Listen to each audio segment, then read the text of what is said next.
Breathing heavily, you were walking with heavy heart, being all tired of the abuse you are facing from your step parents. You were tired of all that, listening to all those hurtful words and comments every day. Every now and then was common for you. You looked up to look at moon and sighed. You closed your eyes and tried to relax yourself.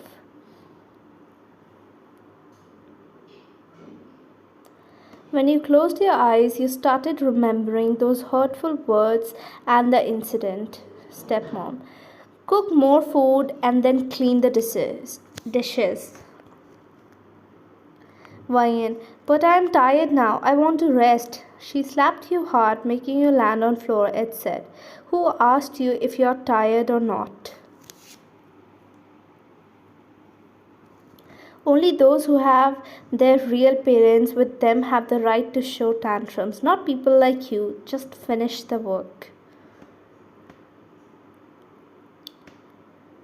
You sighed and opened your eyes. After you opened your eyes, your heart sank after you saw a group of men surrounding you wearing all black. Before you could even react, a cloth was pressed against your mouth, making you feel dizzy. The last thing you remember was a man walking towards you, and other men bowing to him. You then black out. Time skip after 2 hours. You slowly open your eyes weakly and tried to sit up straight. Your head was aching like hell. After a while, your eyes also start adjusting to the bright light. You flinched after you heard a deep, husky voice asking you, I see you woke up, huh? You looked at the direction to see a man sitting while checking some files. He kept the file aside and looked at you. You both maintained eye contact for a while. Ryan, why you brought me here? What you want from me? Your eyes were all teary, thinking all bad things which could happen. Still gathering all courage, you asked him. You stood up from bed and stood straight beside it. His deep stare was shaking you from inside. He started coming close to you when you said, Stay away from me. You were saying all this while moving backward. You soon got caged between him and the wall.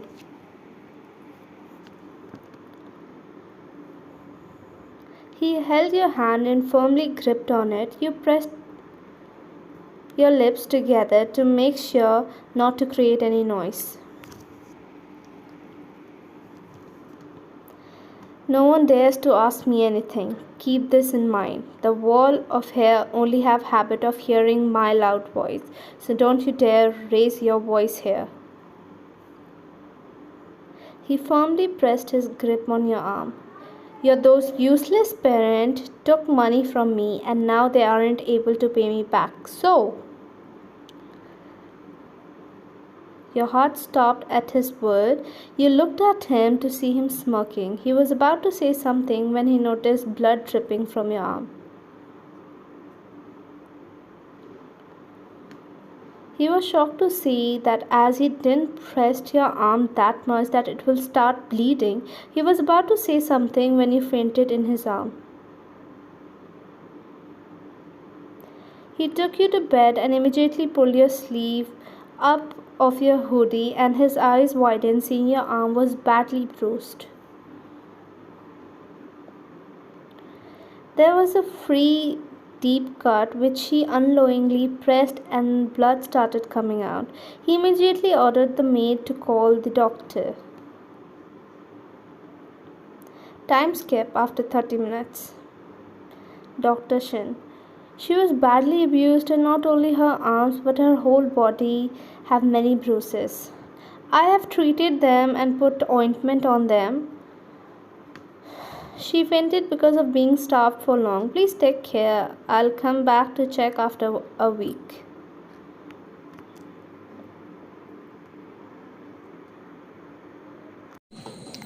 He sat beside you thinking, what to be done now? She herself was tortured by those, and he sighed. Now, what need to be done? He was thinking all this while he sat beside you looking at your face carefully. Your face was stressed, but somewhere calmness can be seen, probably because you still had hopes for your future and didn't give up on it already. He didn't realize when he started admiring you and your beautiful facial features.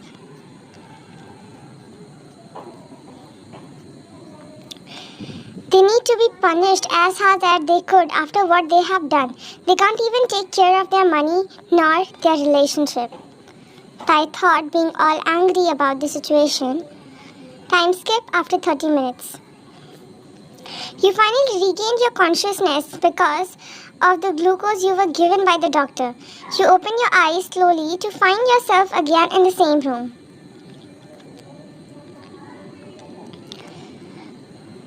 You didn't panic this time and sat on bed properly. It wasn't even a few minutes when an old-aged woman entered in the room.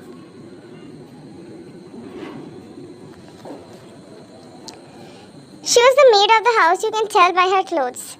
Have something, dear. Your body needs a little nourishment.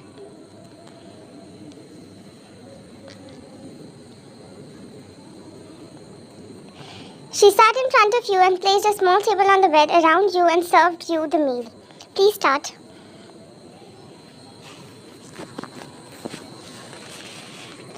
You just stared at the food and didn't touch it.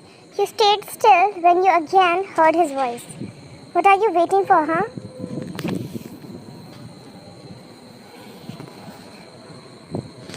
Just have some. Doctor said your condition is not good at all. He said, but you still didn't reply back, making him close his eyes to stop himself from yelling at you. Don't make me lose my temper and do as I said. You shook your head as no. Tears made its way out of your eyes. Taya was about to tell you, but then you broke into tears and finally told him the reason. How can I have food when I don't know about him? You said.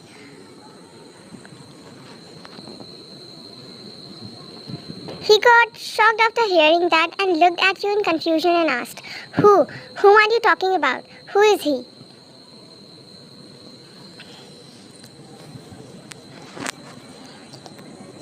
My 10-year-old brother, whom my step-parents have kept it somewhere. Every week I used to get to meet to him for an hour, but from last 3 weeks I didn't saw him. When I didn't saw him, I tried to protest, but I didn't get any result. You started crying while covering your face from your palm. He looked at you and came near you, embraced you in his arm. You hugged him and started crying on his chest as at that time you didn't thought of anything but your brother.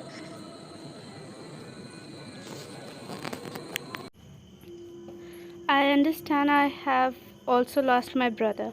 His words froze you and you broke the hug and looked at him. But I promise you'll not lose your brother. I promise to save your brother. Just give me 2 weeks.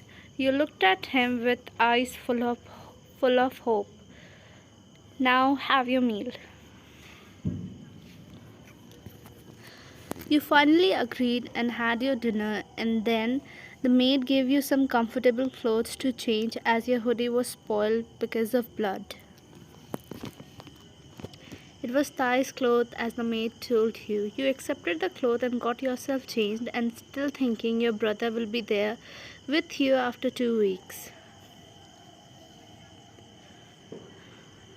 Time skipped to morning. After getting all freshened up, you came down as the maids told you that he will be waiting for you in dining area for breakfast. Good morning. You gave him a small smile and he nodded and asked you to sit in front of him. The maid served you the food and you both ate in silence. I will get going. I'm getting late, he said. Thank you for waiting for me. But if you have important work, then please don't wait for me. It's fine for a while. I have a guest, then at least that time I can have my food with someone rather than being alone. You smiled listening to his word and then saw him going to his work. Your eyes didn't left his figure until he completely disappeared from there.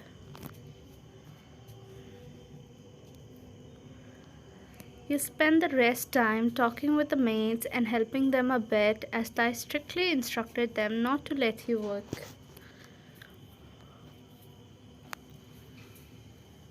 Time skipped to night.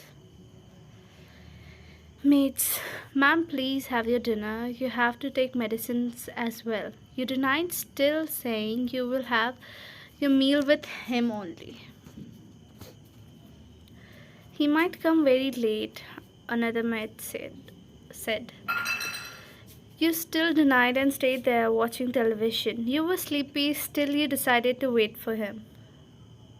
Around 11:30, you finally heard the car horn indicating he's here. You smiled and waited for him to come inside. You didn't slept yet? He asked. I was waiting for you. Let's have dinner together. You smiled and said, but his word made you upset. But I had my dinner with my client. Your smile faded and you went away from there to dining room being a little mad. He followed you from behind.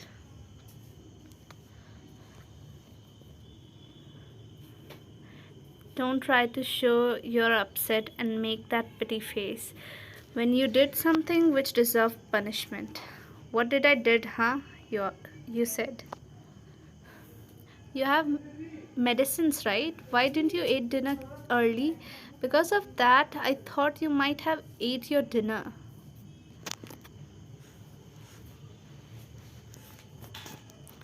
You bite your lips as you know you were wrong here. Since you waited for so long, I'll have soup with you. Nothing much. Okay, I'll prepare. The maids might have slept after all the work they did throughout the day. You go and get freshen up. He was hesitant, but let it be, seeing you smiling.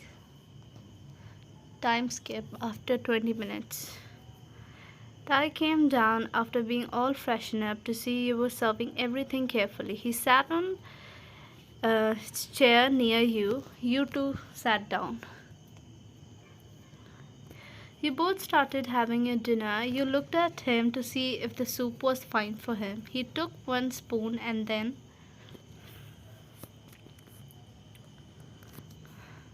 not bad, he said, making you smile. You and your brother have 12 years gap between. You nodded and said,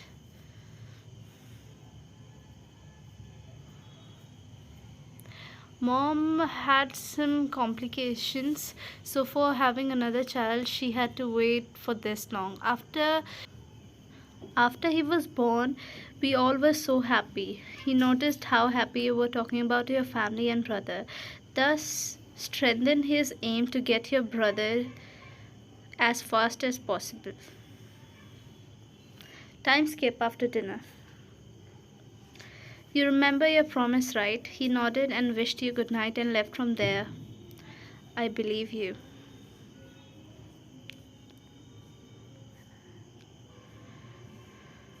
The time passed like this only. You both started sharing each other's family problem and other things, and you also shared about the abuse by your step parents.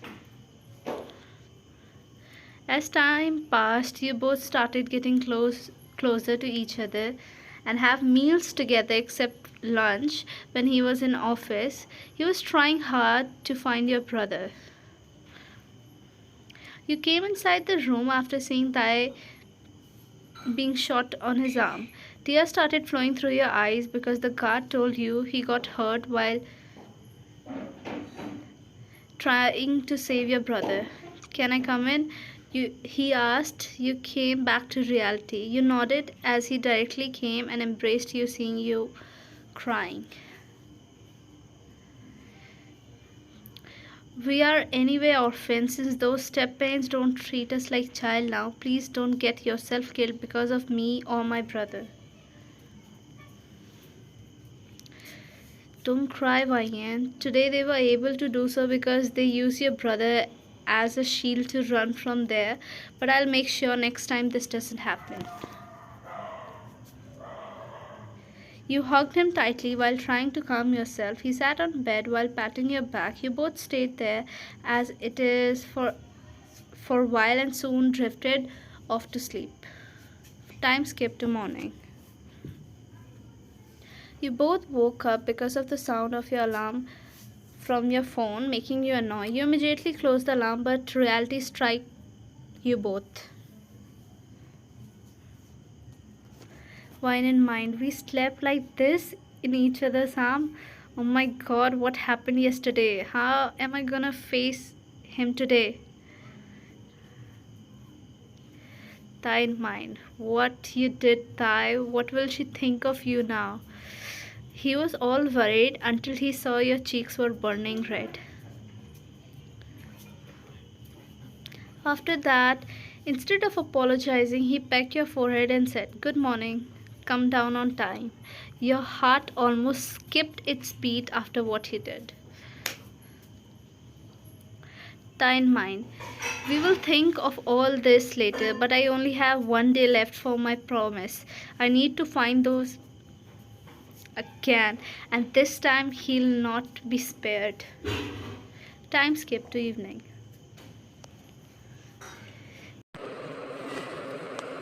The entire day you were blushing after what happened in the morning and how you both slept together. But a part of yours was still thinking of his promise. Although after he got shot, you gave him some more time but still hoping that your brother will come. You were scrolling through your phone when you heard his voice. "I'm sorry, your brother. I tried." Your world stopped after he said. Your breath started getting uneasy till you heard another voice. "Nuna, I'm here." You looked up to see your brother running towards you.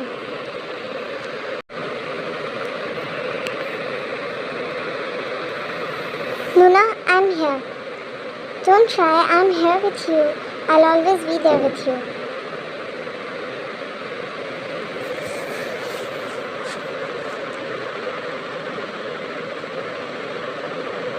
You pecked his forehead and nodded. You looked at Thai to see he was looking at you both only. You went to him and started hitting him on his chest. Why you did that stupid joke, huh? Don't cry." He wiped your tears. It was your brother's plan only. Ask him.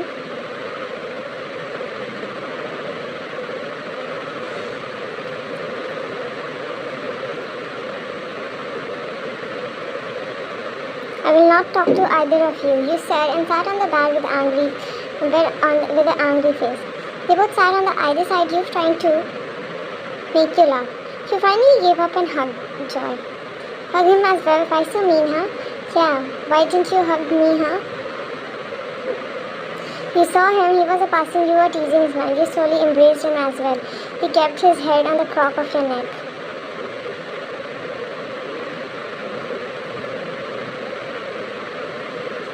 Time skip to morning.